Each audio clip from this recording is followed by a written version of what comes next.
اللہ تعالیٰ کو ایسے لوگ بھی بہت پسند ہیں جو توبہ کر لیتے ہیں، جو گناہ کرنے کے بعد، غلطی کرنے کے بعد ان کے دل میں یہ احساس پیدا ہوتا ہے کہ میں نے غلط کام کیا ہے۔ آپ گاڑی چلا رہے ہیں، لابھا اسٹیشن آپ کو جانا ہے، غلطی سے آپ نے مالدہ والا شمسی والا راستہ پکڑ لیا، راستے میں احساس ہوا کہ یار میں نے غلط ٹریک پکڑ لیا، آپ نے گاڑی کو گھما دیا، یو ٹرن لے لیا۔ عربی میں یو ٹرن لینے کو توبہ کہا جاتا ہے۔ اللہ کے دین سے آپ ہٹ گئے، کوئی گناہ کا کام آپ نے کیا، اچانک آپ کو احساس ہوا کہ میں نے غلط کیا۔ جہاں آپ کو احساس ہوا آپ نے اپنا راستہ فوراً چینج کر لیا، آپ نے گناہ کو چھوڑ دیا، اسی کا نام توبہ ہے۔ اور اللہ قرآن میں کہتا ہے ان اللہ یحب التوابین، او لوگو اللہ تعالیٰ توبہ کرنے والوں سے محبت کرتا ہے۔ ایک بات بولوں، ہم انسان ہیں، ہم فرشتے نہیں ہیں۔ کوئی جتنا بھی نیک انسان اور متقی انسان ہے، اگر وہ یہ کہتا ہے کہ میں نے کبھی گناہ نہیں کیا، جھوٹ بول رہا ہے۔ ہر انسان کے دامن پہ دو چار دھبے موجود ہیں میرے بھائی۔ یہ الگ بات ہے کسی کے دامن کے دھبے نظر آ رہے ہیں اور کسی کے دامن کے دھبوں پر اللہ تعالیٰ نے پردہ ڈال کے رکھا ہے، لیکن ہر انسان گنہگار ہے۔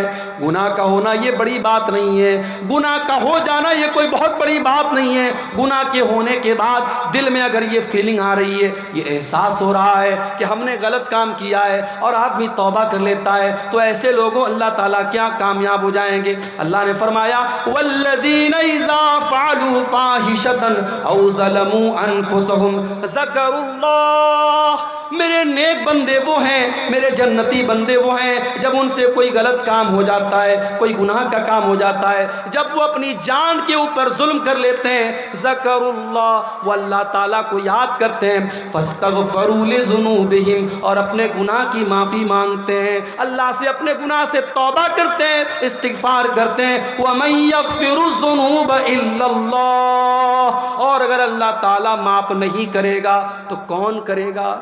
اگر اللہ نہیں کرے گا تو کون کرے گا؟ وَلَمْ يُصِرُّوا عَلَىٰ مَا فَعَلُوا وَهُمْ يَعْلَمُونَ، اور اللہ کے نیک بندے گناہ کے اوپر جمے نہیں رہتے، گناہ کے اوپر ڈٹے نہیں رہتے۔ گناہ کے اوپر کبھی ڈٹنے کی کوشش مت کرو، کبھی گناہ پر ڈٹائی مت کرو میرے پیارے ساتھیوں۔ اگر گناہ ہو گیا، غلطی ہو گئی، اللہ کی نافرمانی ہو گئی، تو ابلیس والا طریقہ مت اپنا۔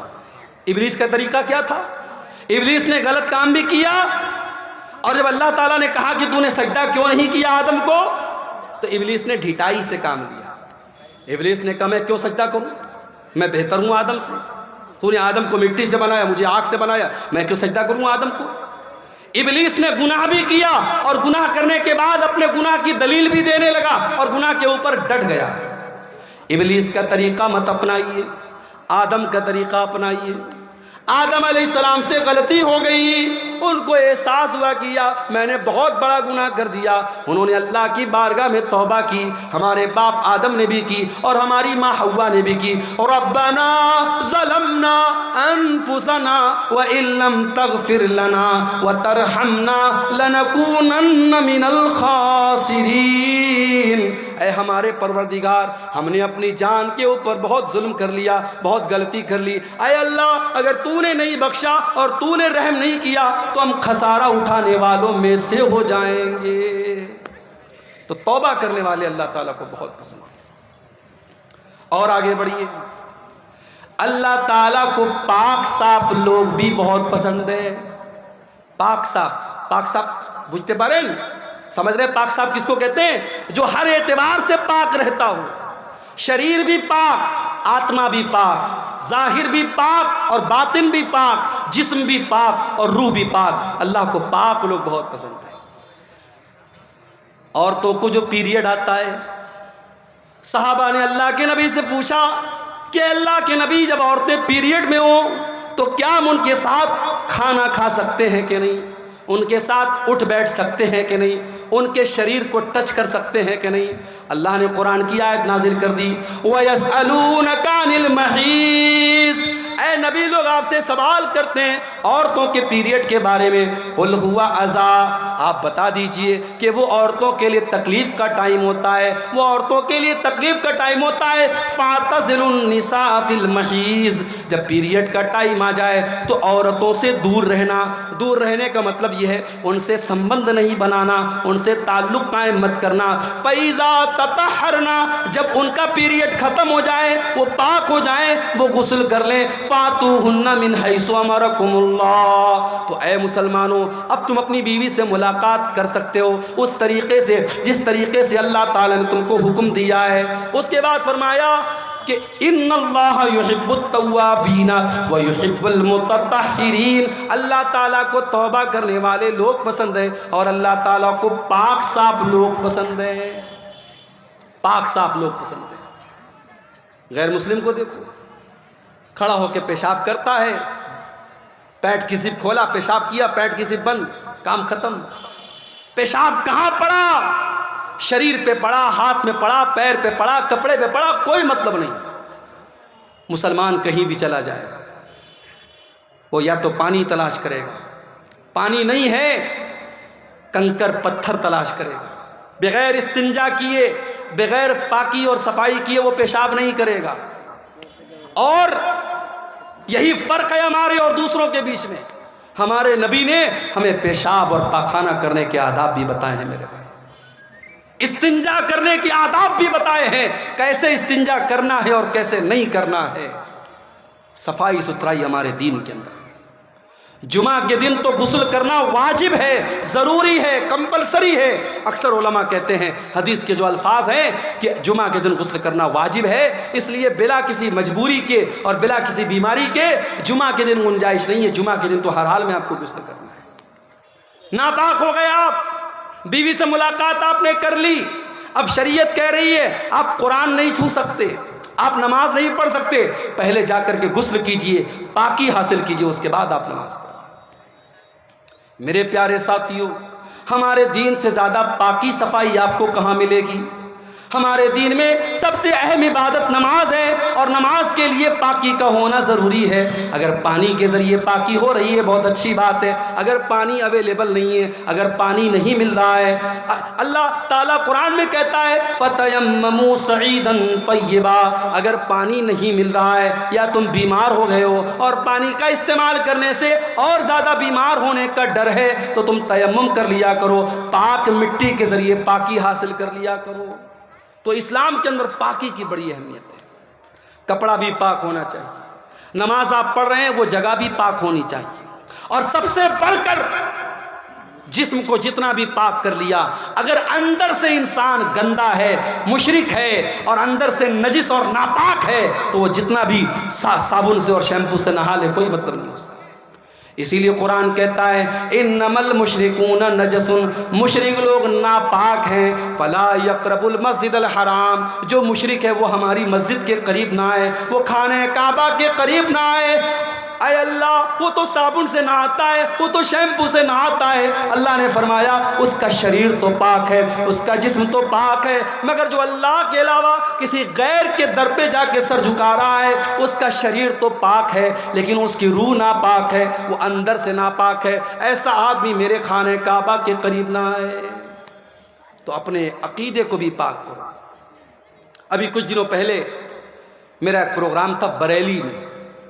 بریلی یو پی کے اندر ایک جگہ ہے اور وہاں کی دو چیزیں بڑی مشہور ہیں، ایک تو بریلی کا پاگل خانہ بہت مشہور ہے، اور دوسرے بریلی کا کے اندر ایک درگاہ ہے۔ ایک بریلوی عالم تھے، ان کا نام تھا مولانا احمد رضا خان بریلوی، تو ان کی قبر ہے وہاں پہ، ان کو اعلیٰ حضرت کہا جاتا ہے۔ تو جب میں بریلی گیا تو وہاں کے نوجوانوں نے کہا کہ مولانا چلیے آپ کو اعلیٰ حضرت کی قبر پہ لے کے چلتے ہیں۔ میں نے کہا چلو دیکھتے ہیں، میں بھی تھوڑا سا اس طریقے کی جگہوں پر جا کے چیک کرتا ہوں کیا کیا ہو رہا ہے۔ گیا میں، ابھی اعلیٰ حضرت کی قبر بہت دور ہے، دور سے ہی جہاں سڑک شروع ہو رہی ہے راستے میں لکھا ہوا ہے راہ اعلیٰ حضرت، یہ اعلیٰ حضرت کا راستہ ہے، یہ اعلیٰ حضرت کی درگاہ پہ جانے والا راستہ ہے۔ بہرحال میں گیا اندر، جیسے جیسے میں اندر جا رہا ہوں